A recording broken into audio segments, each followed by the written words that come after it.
Welcome back to Basically EMS. My name is Kylee. This is another episode of Women in EMS. And we're back here with Tessa and with Don. If you saw our previous episode, we chatted with them for a bit. If you haven't seen it, go back and watch it. We are going to be tying into some of the questions that we talked about before, but also I think we had like an hour and 15 minutes of us chatting before. So I wanted to follow up with you guys because we had a lot of questions that we didn't get to finish the last time. So first of all, though, how are you guys doing?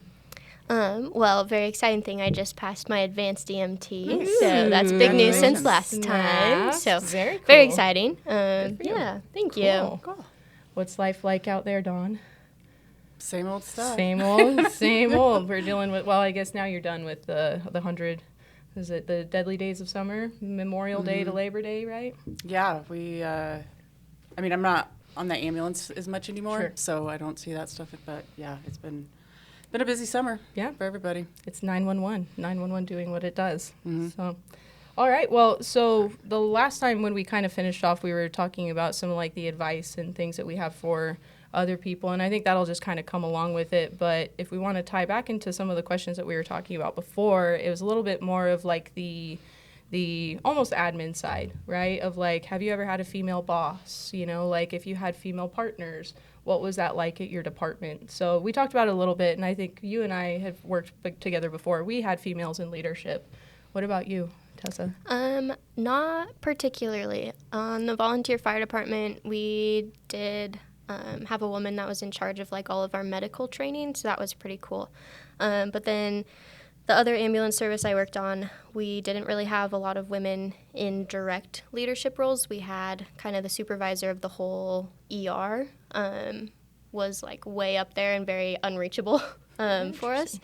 And then under her, we had kind of like the director of the ambulance services and like operations manager and everything, but they were all males. And yeah. So kind of interesting. Yeah. They all worked very poorly together as far as communication goes. That doesn't have anything to do with gender at all. But it's the downfall of any kind of structure, right? Is communication between. And I mean, if you look at the rural departments that you've worked with as well, that can definitely make sense. Yeah, absolutely. So, you've been a female in leadership, right? For a while, right? Yeah. I took a different position in a small rural area for a while that was kind of a manager of a rural EMS department that was an eye-opening experience, to say the least. But yeah, currently I'm a captain, but I don't supervise anybody. So. Well, and I guess when we talk about leadership, too, there's various capacities of that. So you're a captain, which means she's in a higher level position, right? So that in itself carries its own. You're maybe not directly supervising people, but you do have a lot of responsibility that falls onto you, especially, I mean, you're one of the pinnacles, I think, for a lot of people as far as, like, a woman who's been in EMS for a long time, you know, who's fulfilled a lot of different roles.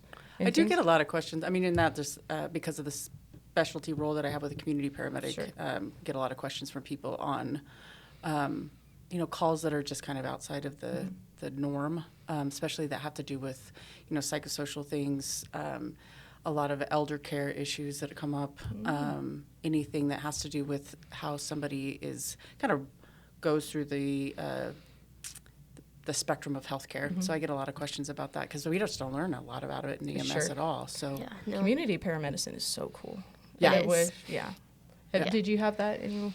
We had the idea of it, and then we had like one person for our entire 2 counties, which did and did not work.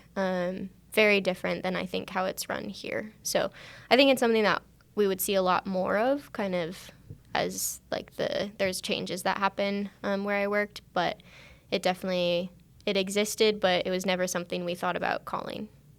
We were like, we're just going to figure this out on our own. Would you mind actually explaining that role? I think there's probably a lot of people out there that are listening that have no idea what community paramedicine actually is. So it kind of looks different depending on where you're at. I mean, that's what the whole basis that they say it, like it fits the needs of the community. in Ada County, we were one of the first that started a community paramedic program in the nation, actually. And then it kind of exploded after 2012. But a lot of places have found a really hard time coming up against reimbursement, any kind of like figuring out what their population is and where they can make the most impact. There are tons of challenges with data collection and patient records and continuity of care issues. But really what most EMS systems that adopt community paramedicine or mobile integrated healthcare do is kind of fill the gaps and try to be more proactive rather than reactive. So it's finding those needs that would maybe say cause somebody to call 911 frequently or cause somebody to fall frequently. They also help with like alternative destinations. So it's one of the things we do with our program is get people into mental health hospitals, crisis centers, liaison with treatment providers and 988 rather than always just taking people to the ER. So it is, it's a slower pace of EMS, but it's a lot more problem solving and a lot more pulling in resources from all over, which was a huge eye-opening experience for me. I didn't, you think because you're an EMS, you go to the hospital, you know what this means, but it is a whole wide world out there that most of us don't really understand as much. Yeah, well, and the filling the gaps, and that's more so of a conversation about community paramedicine that we can have another time. It would be great just to talk more about because it's becoming a thing. But that actually kind of feeds into my next question of we're talking about women. I feel like that's a great role for women to fill. I know we have our male providers and they're fantastic as well, but I think as far as picking out or maybe recognizing some of the things without training is already something we do. We're already kind of good at filling or finding those little cracks, if that makes sense. Do you feel like you fell into it maybe a little more naturally? I don't know. I think that I was interested when we started the program. I'd been a medic at Ada County for 8 years, at my department. I guess I shouldn't say. Sorry. Let's bleep it out. Yeah. And I was more interested in because I had seen what kind of how the healthcare system fails a lot of people that don't have either healthcare literacy. They are challenged with transportation. They're challenged with financial issues. And we end up being the safety net all the time. And it's easy to get burnt out with calls like that. And it's also easy to be really dismissive of people. And so when this opportunity came forward, I thought, this would be a great opportunity to learn more about what are some of the challenges and why are people, calling continually for low acuity kind of issues and why do they have difficulty with medications and following up with primary care.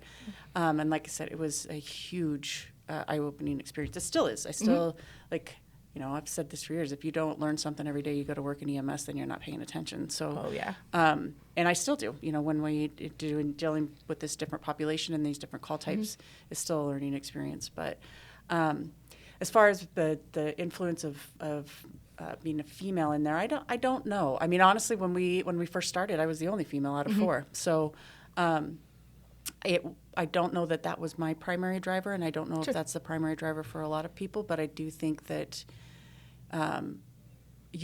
in order to do community paramedicine, you have to be curious about people's circumstances and be empathetic to their challenges, and that. Maybe could be viewed as more, but I think that's individual to everybody, honestly. So and I that's kind of in line with what I was, you have the obvious differences between you've got, the characteristics of males and then your characteristics of females. And that's honestly where I always kind of wonder, you hear about where we split up in EMS. Like you were saying, you went community paramedicine, I went education. You're going a little bit more like wilderness, if I understand correctly. Yeah. Well, I actually just got on with, I guess I shouldn't say that either. With the local department. With bleep. No, but so I'm going back to the truck. Yeah, that's kind of the path. But I definitely went down the teaching route and then kind of decided I wanted to go back on the truck. But I do think for me, teaching is way more gratifying than working on the ambulance. But I think it'll be good either way. Yeah. Well, and I think while we're, talking about how we kind of fit, what you said, it's all individual, right? But recognizing not just the qualities you have as a person is important, but also, it's that good old some or women just tend to do things better in this area. Men tend to do things better in this area. Whether that's, you know, what you want to hold yourself to or not, very much depends, you know. But like, for example, we see women in tactical all the time. And, you know, we think about it, and I think people are used to seeing like, oh, big, burly SWAT guys, you know, and there are tons of tactical paramedics out there that are petite young ladies like, you know, like myself or whatever. And I guess that kind of is also playing into what I was talking about. You know, like, it's interesting to see how women have kind of, I think, I always liked education, but I think it's very natural for us to fall into those roles of being an educator, being a mentor, or whatever. But there are a lot of really cool chicks out there that are doing these like specialty programs. Like, a lot of people don't even know community paramedicine is a thing. So whether it's about being a woman or not, it's really about who you are. But it's cool that women are starting to pop up, and those traits that they have as a person that maybe you're feminine or not are still valuable. And I think that's cool because, I mean, when I was starting off, well, a gal that comes to my mind, she was a tactical paramedic for a long time. And it was one of those things where I was like, oh, that's really cool. I personally don't feel like I can offer that much, you know, in the way of maybe physical or whatever, but there's still a spot that I can find what I'm good at and feel like, or, you know, use those characteristics for it and those qualities. And remembering there's education, there's community paramedicine, there's tactical paramedicine, not just paramedicine, but EMS in general. So you don't have to be limited, I guess, and I think that's really cool. Yeah, I think that's a good takeaway point of that, is just like, while there are like niche areas that we tend to fall into, we are absolutely not limited by like what people think we should be doing or what we think we should be doing. Yeah, and I mean, there's, you know, a lot of those, which Don and I were talking about it a little bit, like stereotypes. You know, like, we should be kind of behaving a certain way, or we should feel a certain way after calls and things like that. That, you know, I don't know. When I say, like, I go into education, you know, there's the stereotype of those who can't do teach or whatever, which I think is so funny. I don't know. Chris is back there, and he's going, oh, yeah, as an educator, you're like, wow. And when we talk about stereotypes, it's more towards our gender, right? Like, that's the whole thing, which again, is why I was bringing it up in the case of other roles. You know, you hear a lot of those stereotypes, and I mean, have you noticed any as like a newer provider that have been pushed onto you? I actually think I've had a really good experience, like, gender-wise. I don't feel like there were any roles that were pushed onto me. I do think it's just like common practice that if you have like a young female and you have a young female provider, like, you're gonna pair them together. You know, if they don't need like Sure. Just so like you have your comfort of your patient that you're considering in that, like, they might be more comfortable with someone similar to them. But other than that, really haven't like been pushed into certain stereotypes or anything like that, which I think has been good. Yeah. And for you, Dawn, like, you've seen the progression. You know, you've seen all the changes that come up. And I feel like I should be walking with a cane. I know. I'm sorry. I hate doing it to you, but it's so good. It's so good. You have such good experience. I'm so sorry. No, if there's a better way for me to not it just makes me laugh. Yeah. We can come up with a code word if you want. If it's starting to hurt your feelings. No, it's not hurting my feelings. It's just sometimes I'm like, Sure. I am old, man. I didn't know that happened. No, I think that honestly, I don't know that it's changed a ton in the 20-something years. I think that obviously the visibility of women in both the fire service and in EMS and in law enforcement has increased a lot, and that is helpful to all of us, Right. Regardless of what positions you choose to be in, and I think it's helpful to all of humanity, and not just as women, to see that capable people should be in positions and in jobs that they're capable of. I think there are still some ingrained, I hate to throw out the M word, the misogyny word, but I think there's just some ingrained things that are part of our culture that are difficult. Like EMS culture, you mean? Yeah, I think just culture in general. Yeah. If you're a young, cute girl starting out, it's all the guys are gonna be chasing after, and they have a hard time being taken more seriously, and that's not fair. You should be judged on the basis of your merit and how well you perform at your job, not if you're cute. And so you're saying like that stereotype was there when you started, and obviously it's still very present. So the stereotypes are still there, but maybe like the actual amplitude or I think frequency. I think it is less. And obviously, I'm not a young, cute little female, so I don't know. Maybe it is. You definitely are, Dawn. You 100% But are. I mean, I still hear rumblings of those Yeah. things happening and of people being treated differently because of how they look and how they act. Sure. And looks- when I say act, I don't mean like non-professional. Sure. I just mean like you're young and maybe your voice is pitched a little higher, or you wear more makeup, or you Sure. do your hair, whatever. Like those things don't have any bearing on somebody's ability to do a good job, and yet they can be something that somebody's judged for. So. Speaking of makeup, I'm so glad you brought that up because a quick question, you don't wear makeup on shift, right? Do you? No, like mascara and that's it. Sure. Yeah. I did for like a little, like I think the first year, and I think it was more so just, honestly, I was putting on my battle face.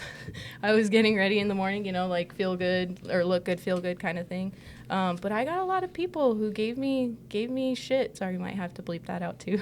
Who gave me crap for wearing makeup and just wanting to do the basic like feminine things, like wearing earrings. Or if you like show up to shift and like, you washed your hair and it like looks a little different. Like people are like, wow, you look so good. And you're like, okay. It's the whole sick thanks. thing, like, right? Yeah. You're like, or like you're a feel little me? tired Yeah. or like you look a little sick and you're like, okay, I'm well, you tired do 'cause- too. Yeah. Yeah. I'm tired because I just worked a back half Yeah. and ran 5 calls after midnight. I'm not tired because I'm just, my favorite thing was, and it's not fair, but I'd be like, no, I'm just ugly. And they'd be like, okay. And This I'd be is like, just my right, face. it doesn't matter because Yeah. it Yeah. doesn't matter. Yeah. So yeah, that's one of those things that I actually have a lot of girls that come up to me like students, and they're like, how should I, like, do I do my hair? Like, I see a lot of girls that have their nails done. That stuff's up to your department.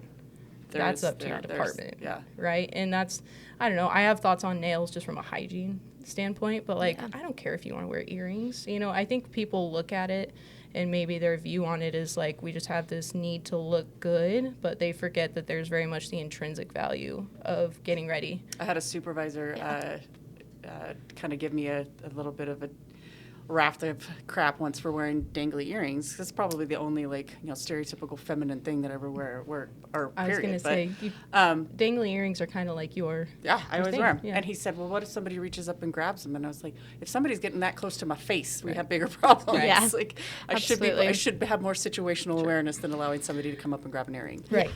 And that goes back to the advice I think we gave, on the first episode where we were like, just, consider the things like, hey, wear your hair in a braid, right? Yeah. And that's where I think a lot of maybe some of the things that people have beef with come up is you'll see gals with this like long flowing hair and they're like, dude, put your hair up. I just think it's gross. Like, well, and that's what I mean. you want your like, hair Yeah. to smell like these Yeah. houses we go in? So just use your common sense and you can still be a very feminine woman, right? Just like braid your hair, keep it out of the way. You can still show your pretty long hair, or whatever you want, but just, making it applicable to the job. And it's people who maybe don't want to sacrifice certain things like, putting their hair up or whatever like that. Does it matter? No, it shouldn't matter. But I think those are some of the things that people cling to. You know what I mean? Well, and Yeah. it's whatever gives you the confidence, like you said, putting on your battle face. If that Yeah. gives you the confidence to go out and do your best job, then do it. It's not. Who cares? Just yeah. wash your face at night. Yeah. Just wash your face. I don't care what you do on shift. Just wash your face at night. That's especially at the beginning of your career, Mm-hmm. like you take whatever you can to help you For sure. get through the day and not, cry yourself to sleep at the end of the shift. I Yeah. screwed up so bad. So, Yeah. and I hate that the fake it till you make it thing, but if it's something that gives you genuine confidence in your ability to present yourself in the world, then go ahead and do it. Yeah, just be smart about it, right? And that's why I said, like, you can still do it. Yeah, And fake nails might be a little bit of like that, but anyway. I can't do it. The thought of, like, damaging or, like, having the nails bent back is the thing that I lose sleep over. I literally lose sleep over that. So, but again, there's no, like, the judgment side of things. I don't care what you do. Just follow your department's policy. Yeah. That's like, all they're looking for. And then, if someone does have a problem with it, they're thinking about things that literally no one else is thinking about or most people aren't worried about. So, I mean, that's kind of the one thing I had to tell myself is where I was like, why do they care? Yep. Who cares? I'm a good paramedic and I just ran that call really well. You know? And that is what matters. Yeah. Exactly. Yeah. And so I kind of mentioned your, like, you know, what things you've seen change over the years. I'm curious for you, Tessa, as far as like when you started, you're a few years in, right? When you first started, have you noticed any changes just in the few years for anything, culture, behavior? Yeah, I think just from like different places, because I've been in 3 different states now, and kind of like seen EMS in those 3 different places. And I think they've all been like very rural, except for like Current is a lot less rural. So I think that plays a lot into culture because you're seeing a lot like older practices. You see a lot more like male dominated fields, very few women involved in all of the things. But then the women who are involved are like the coolest people ever. Right. They're the OGs. Yes, yeah, and then just like the young people that are like getting into it they have a lot to offer. As far as changes go, I don't think my department was like super progressive in any way, so it was like we kind of maybe were going backwards, and that was really frustrating trying to be like taken seriously. And like I look really young, I'm really short, like you know, I get it. and so sometimes it's like you show up, and I think the thing that I hated the most is like, are you old enough to be doing this? And you're like, yeah, I'm not 12. Like they don't let 12-year-olds ride on the ambulance. Yeah. Yeah. But yeah, so I wouldn't say I saw particular changes. I had a really unique EMT like class experience where I was with all like tactical Air Force men, and then it was like me, like single civilian. I don't know how that happened. That was very good. Yeah, it was super bizarre. So I think like I maybe was a little desensitized going into EMS because That's what I was like gonna ask. yeah, my You're with whole a bunch of military folks. yeah. So my whole EMT experience, I was like, is it gonna be like this all the time? Are we always gonna talk about eyeballs? Because I don't want to. Oh gosh, those military guys love talking about Oh my eyeballs. God, they do. Love it. And needle decompression. Yeah, That's the other one. Yeah, that's definitely the other one. So that's kind of my take on it. Is I started out in like a very aggressively one side way of EMS, and then I was like, okay, it's different everywhere you go. Yeah.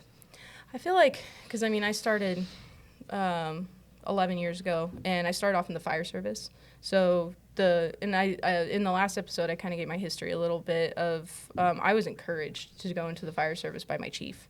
He approached me and he was like, we want more women, you know, and I was, first of all, floored. What a cool thing to have, you know, 11 years ago. I mean, I was just getting into the field, so I don't know what it was at the time, but it felt very, very unique and very special because his approach was, we want you.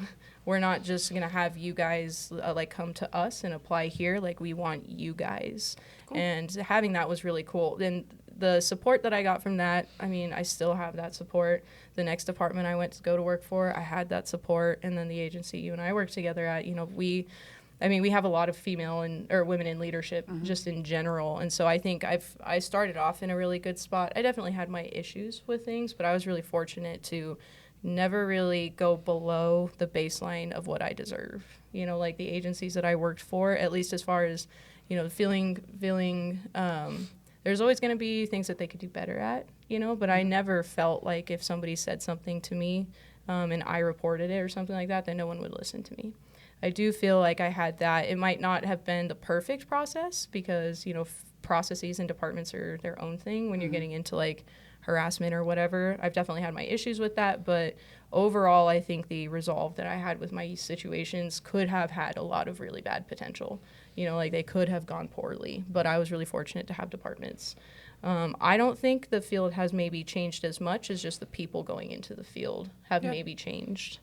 And I think a lot of that has to, and I was kind of thinking about it when we were talking about it, because we were all like, but it hasn't really changed, and maybe it's because the younger, well, I suppose you're kind of in a different wave, I suppose, of EMS compared to like when I went through EMT school, in that, you know, like we've almost got like different generations going on here, and we're all saying the same thing. So it seems to be that we're all we're getting more, maybe more like vocal and more like women with maybe a little more bravado or something like that are approaching the field.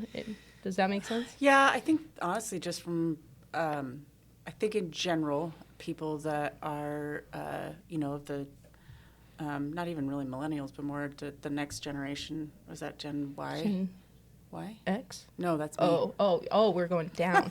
Yeah, the Gen Y, Gen Alpha. They have tended to be raised more emotionally intelligent than the rest of us were.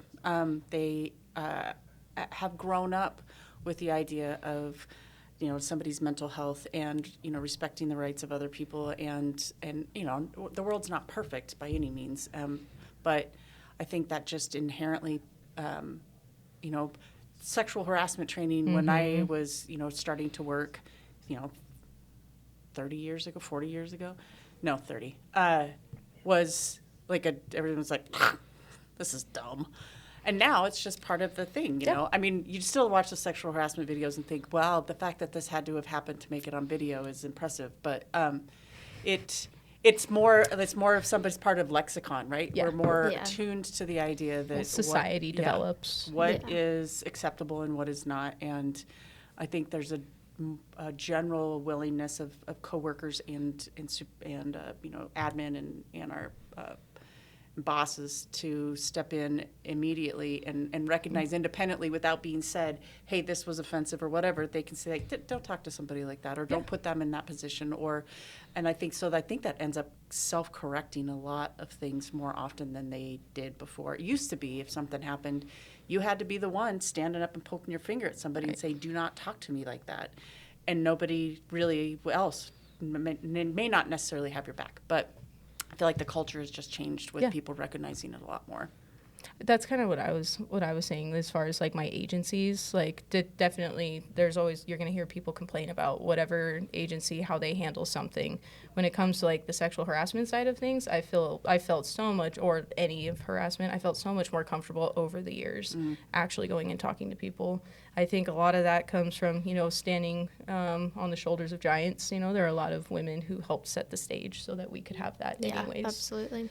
But that's one of those things. If you are someone who experiences that or has experienced that, it's one of those things where like just because we're sitting here saying like we had pretty good experiences, that doesn't mean that people out there don't have bad experiences, and that doesn't mean that we haven't individually had our own bad experiences. Unfortunately, I think as long as you're in a position where we're in a job that's as unique as this field, I think we're always kind of going to be, especially because of the generational things you were talking about, we're always going to be combating things to some extent. And just kind of, like we talked about in the previous podcast, just doing this is one of my favorite things that I think of, like conversations I've had with people, because we basically said, you're worth getting to know, like your gender doesn't matter, you need to be a good provider.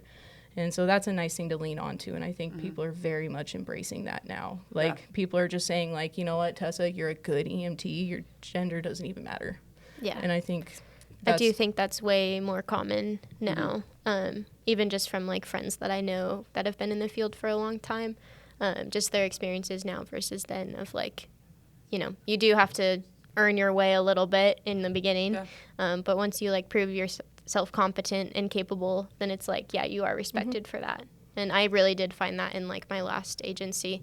Like after I got to know people and I proved that I could do it, they were like, all right, she can do it. Yeah. So. Well, and as far as proving yourself goes, where do you draw the line?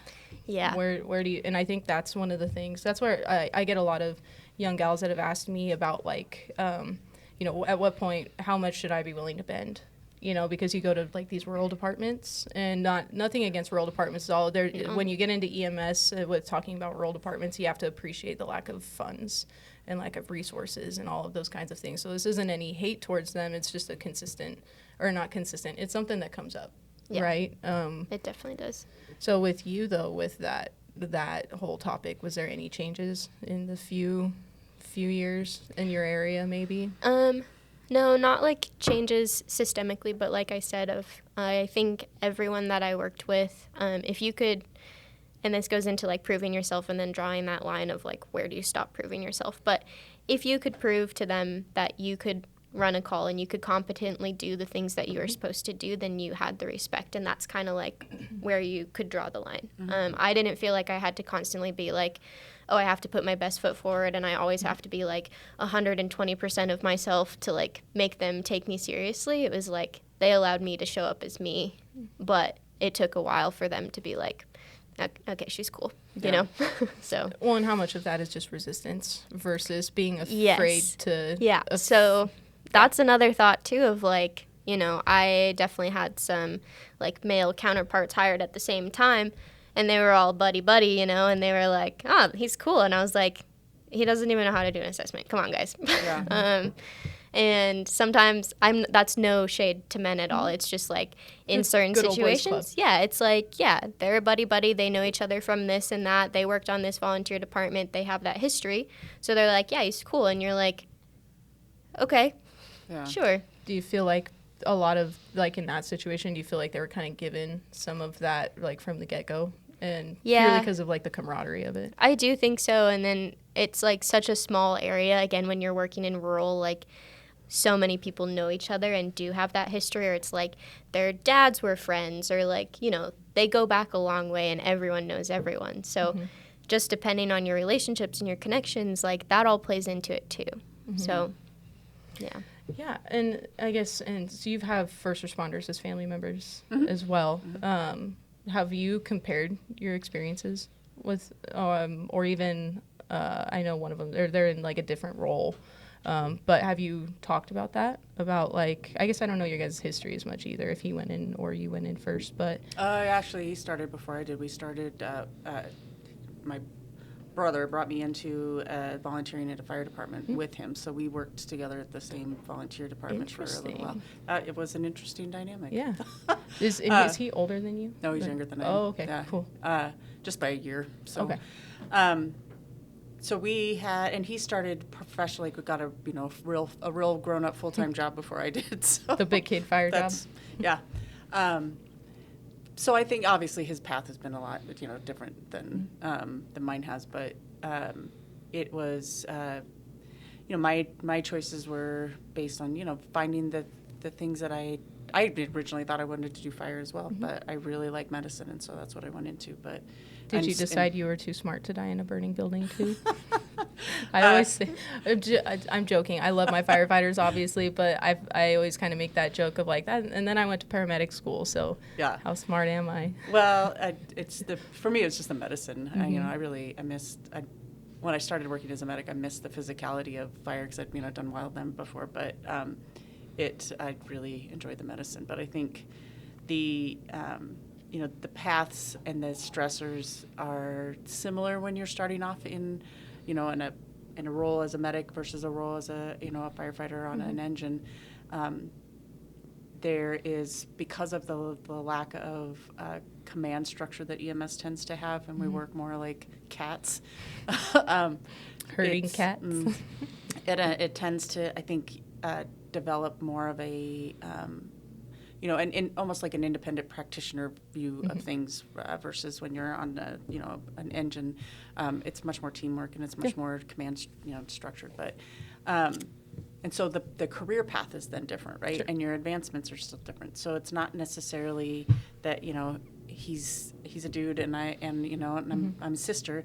It was just that our departments were different in how you could advance. And I think that's one of the disadvantages of EMS is that the career path isn't as defined for most places. Sure. And so when we look at like how do we give more opportunity to women in EMS, I think it's a broader question of how do we open up opportunity for anybody in EMS. Definitely. Because I don't think there is not there isn't the ladder necessarily for people to climb. So. Well, and I think as far as the ladder goes, I think there's a lot of people who I think assume that every single person wants to climb that ladder in some way. I definitely had like my own internal ladder to climb.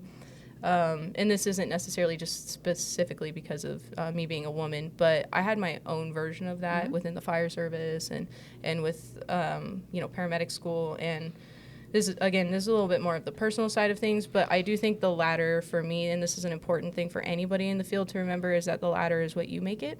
And then also remembering, though, since we are talking about the women in EMS, if you are talking about, wanting to climb that ladder and all of those things, it's just like any other field. I think in like the things that you hear from people, maybe unfortunately we go back to some of those stereotypes and stuff, but I don't want that to discourage anybody, because climbing the ladder is all, I think, a very personal experience. Climbing the ladder for me wasn't going into leadership as much as it was going into a role where I got to work with interns, or something like that. And again, it's kind of same what you were saying. I just picked what worked for me, and it ended up flowing well anyways, and my gender became less of an issue, and it became more of a, am I suited to do this job? And that's what we keep saying over and over, but I think a lot of people want it to be something else, instead of just having, hey, you have a male and a female that are here and they're both competent and capable. How do you decide between two? You leave gender out of it, but a lot of people don't want to do that, I think, in certain ways, if that makes sense. Or maybe they don't want, it's not that they don't want to, they just have resistance to it, like we were talking about before. I think so. If that makes sense. But I think as we just grow, like, we're just people, and we're all just people that are we're trying to go to work and do a good job. You know what I mean? It's just, the female part of it's a small part of the picture. And yeah, it really is, honestly. I guess that's it's simply put, that's what I'm trying to say. It's a small part of it. I think that the struggle to find your command presence on a scene can be different for women than it is for some men, but not all. And there are different ways of going about it. And I think we talked about last time, the difference between being aggressive and being assertive is, it can be really hard for people to find, especially initially, right? When you're 22 years old and you don't have really any experience in being a leader, like all of a sudden being a leader of 4 people, 5 people, however many people on scene, some of whom are probably substantially older than you, more experienced than you.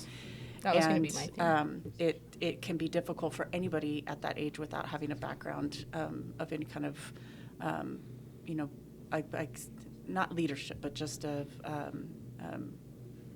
things that challenge you, and so that's hard for a lot of people. I think generally speaking, women are not encouraged throughout their lifespan to take those roles inherently as much as men can be. So you can be starting from the starting block might be a little few meters behind.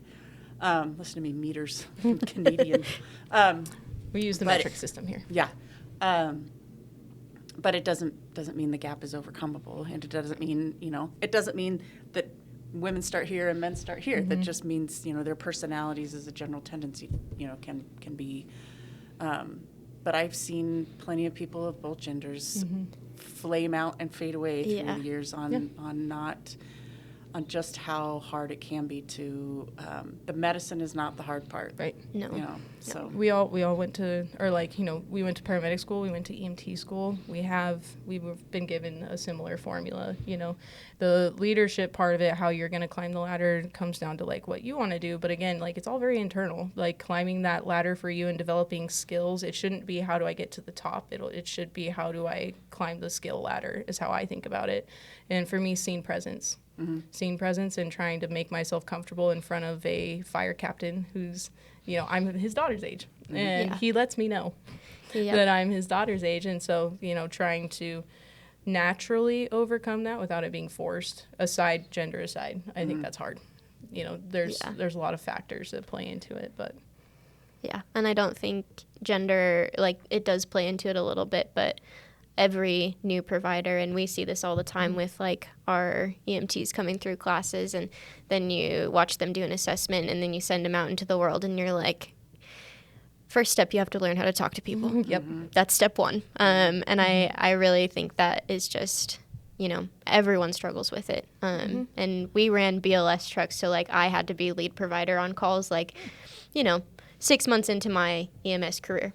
And that was really weird and scary, and people would look at me and be like, what should we do? And I was like, well, I don't know, because I've never seen this before, and you haven't either, so here we are. But, yeah. And at that point, nobody's gender matters. No, everyone's just kind of matter. We're scared together. Yeah, right. And, I think, though, that's the thing that a lot of people are just asking for, we're not looking for anything special. We're genuinely just looking to be, have the same opportunity. Yeah. I want to take the CPAT test the same way that the rest of my fire academy got to, and I don't want special treatment because that's what it means to be equal, right? It's the consideration that we maybe are 2 meters behind or whatever from the get-go. That's all. Like, I think if you've been listening to us over the previous episode and this one, I think that's kind of the big picture of what we're saying, and you'll hear it over and over. Just treat people with the same kind of expectations that you would have for yourself. And I think that's a really easy way to go about it. I approach calls and I say I want to be the best paramedic. I don't say I want to be the best female paramedic. I say I want to be the best paramedic. Otherwise, though, the intrinsic value, you're going to have to make a lot of that, or not make it, sorry. You're going to have to recognize that in yourself. And that is where also being a good support system for your other providers and your partners comes into. It's not just about gender again, but if you have a female partner or something like that and they're a really strong provider, ask them questions. If you're a young female, I've asked Don, I've worked a couple shifts together, and I was like, hey, I need, like, how do you think I should navigate this? I've reached out to you. So it's not even just, it being about gender. It's just that sometimes I just want to talk to a chick who gets it. And I think that's one of the big opportunities for us to step in and really offer, is women are so special in our ability to connect with people. Yeah. And like, that's one thing that we can really own. And then also people like males can learn that. Men can learn that from us. And I think that's maybe, one of the things about doing a podcast like this is just trying to be like, hey guys, we're all here. We're all here on the same page. Right. Yeah. So. Yeah. I think finding the internal strength and the confidence to ask people questions and ask for help is also something that it is a learned behavior, and it can be really difficult at first. I remember when I very first started, I'd gone through my internship, and basically when you go through your internship, they want to know that you're thinking about all these things. So you, like, especially the way my preceptor ran it, like, I had to verbalize everything I was going to do, and they expected me to do all of those things. So then when I started working in the field and my partner was like anticipating what I was going to, and they're setting things up, and I'm thinking, I was going to do that. Why are you, like, did you think I wasn't going to remember to do that? And so being able to recognize that it is a team sport, and that you all should be working together, and that it is to be confident enough with your ability to do your job, to relax around everyone, and to be like, we're all here doing the thing, and everybody's, I've got the eyes out on all of it, but I know that you know what you're doing, and I know that you're going to do a good job, and that's that takes a little while to form. Sure. And again, I think it goes back to that aggressive, I don't need to stand over you and tell you how to do something. If you have questions, you can ask, but yeah. Well, do you guys have any, like, I know we talked about a lot of things, but any last, like, points you either want to reiterate, you really want to drive home, or maybe just a story or anything? No. I think just thinking about, like, this upcoming generation of EMTs, we still see so many more, like, male students in our classrooms and everything, but just trying to, like, continue to break those stereotypes, and just, like, finding your intrinsic value as a provider versus, like, using gender in anything. Like, I would love to see more of that, and I, like, encourage people who are listening to this, clearly, like, they're curious about, women in EMS and things like that, but trying to find that, that value that you have in yourself, I think is way more important than being like, yeah, you have what it takes because you're a man or because you're a woman. Like, just should be you have what it takes because you're you. Yeah. And that's why I think the important thing about this whole thing is that we're saying this for anybody. This advice doesn't apply to just women. And I think that's the beauty of like, when we're talking about pro women, we're trying to, like, bolster us up in that point. Well, we're also just bolstering everyone else up with us. So if you maintain that kindness to yourself that you have for, like, your partners and stuff, it's a great field. I've had a great experience. I'm obviously not working in the field anymore, but I still, like, we interact with students, and seeing people go out there, the emotional intelligence that you were talking about is something that, like, I'm pretty excited for that. Yeah. I'm excited to see people, see, like, that emotional intelligence, but also just see more girls. Just see more girls out there. I've had some girls with some spice. In my class, and I'm always like, like, I'm making the little Kylees, and they're running around out there tormenting these fire captains and police officers. They should. Yeah, they should. Yeah, give them a little bit of a hard time. It's good for them, right? Well, I think that's everything I had for you guys. So if there's any last points you'd like to make? No? I don't think so. Otherwise, so yes, we're going to continue to do maybe a little bit more interview style with certain providers as well. We're going to be doing episodes of Women in EMS every so often. So if you have any questions you'd like us to ask specifically for either Dawn or Tessa, which thank you again so much for joining me. I'm really happy we got to finish out the questions. That was cool. But if you have any questions specifically for them or for myself, definitely post them in the comments. But you'll be seeing more from us regarding women in EMS. So thank you guys for tuning in. If you didn't watch our first video, go back and watch that one. This is just a follow-up to it. But otherwise, we'll see you guys next time. Thank you, Dawn, and thank you, Tessa. Yeah, thank you.